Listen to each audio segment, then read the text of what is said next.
What's up, everybody, and welcome back to the channel. VP Tactical here. Today we're talking about the Holosun 507c. This is with the ACSS. It's the 507c GR X2. This thing is absolutely awesome. So with that Vulcan reticle, this thing I've had for, I don't know, probably about 3 or 4 months. I think I picked it up around last year, around maybe October time frame, somewhere in that neighborhood, just before the holiday season pretty much kicked off. And I've got to say that I've fallen in love with this optic. I mean, it is absolutely phenomenal. I'll do a quick check to show you folks that this bad boy is empty. And this thing, like I said, it's absolutely phenomenal. It's treated me very great. You know, there are definitely a lot of positives with this particular optic. And I've seen a lot of folks putting them on pistols. This one, of course, the 507 is cut for RMR. So comparison, other things would be like your Triticon or maybe your Swamp Fox, possibly Vortex. But not just pistols, but I'm starting to see these pop up on shotguns, rifles, maybe that are designated for shorter engagements. Same thing with even PCCs, MP5s, Strybogs, you name it, all sorts of other devices you're starting to see, or weapon gear you're starting to see that these show up on, and rightfully so. I mean, for 300 to 350 bucks, I mean, it's a pretty solid deal in comparison to a Triticon, for example, where you're spending 400 or 500 really plus, depending on where you find it on sale, what features, what model you get, so on and so forth. But this one does have, like I said, that ACSS reticle. I'll post a picture up of it because, like I said, for whatever reason, my camera just does not want to pick this up.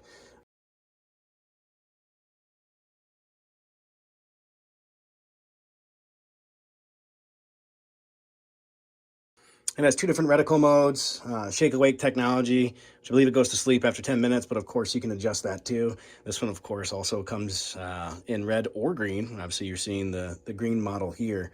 And interestingly enough, it actually also has a solar failsafe. So if the battery happens to go bad on it, you're out in the field, what have you, you have enough ambient light, then you should still be able to have the optic work no problem. Although they do claim a 20,000 hour battery life, which it is powered by a CR1632 battery, and what's really convenient, instead of having to take the whole optic off, which is a pain, they've actually have this little door here right on the side.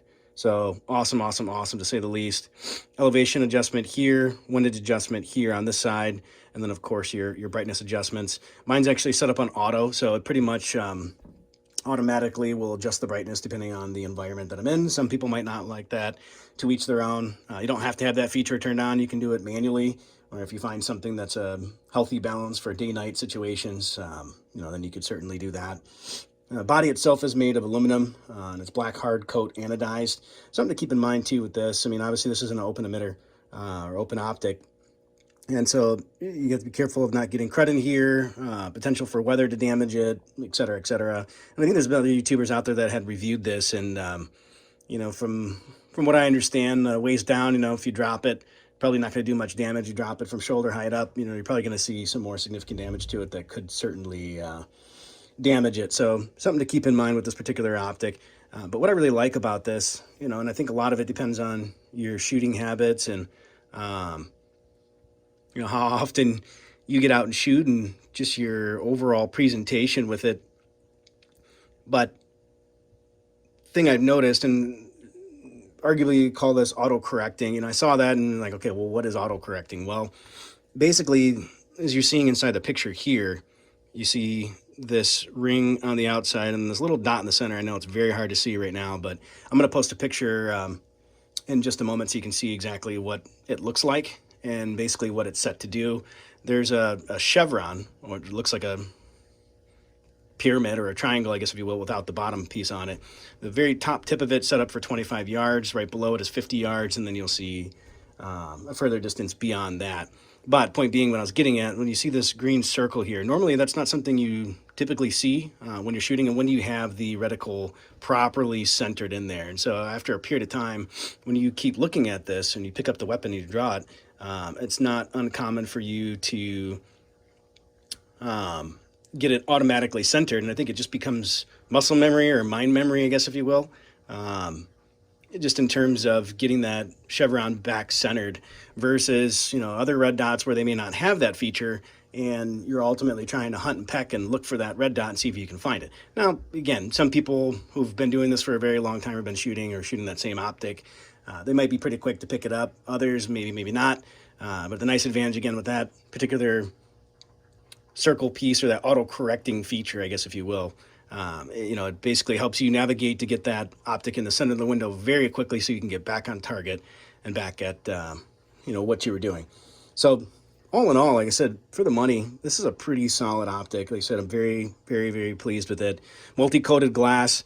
Again, there's certainly pros and cons to something like this. And actually with the Glock models, or in this case, this is a Dagger, you've got to be careful putting these screws in. What I mean by that, I initially put this on, and I'll be the first one to admit, when I had issues with something, and it wasn't Holosun's fault, not of any of their own, but there were some screws that were included with the slide, as there were some screws that were included with the Holosun optic itself.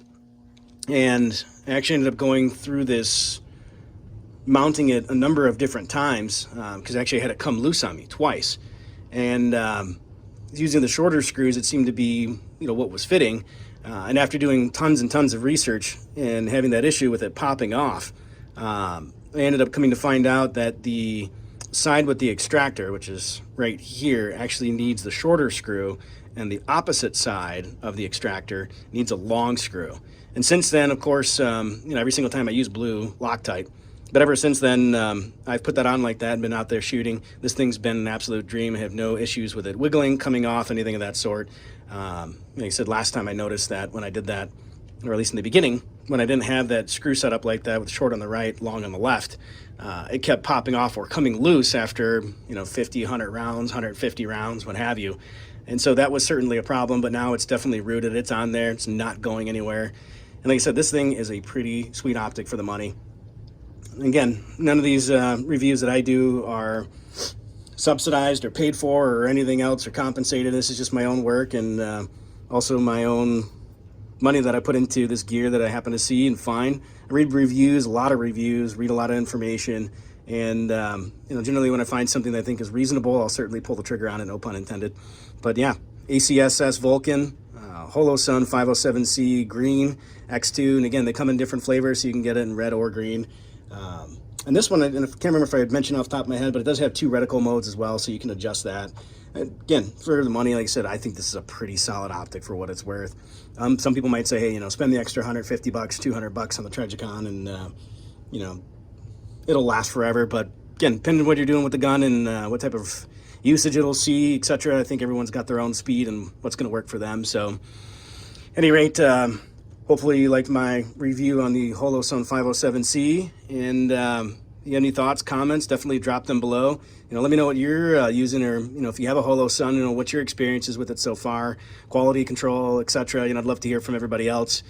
Thanks for stopping by the channel. Appreciate all the love and support. And if you like my content, definitely hit that like and subscribe button. Take care, be safe, and stay vigilant.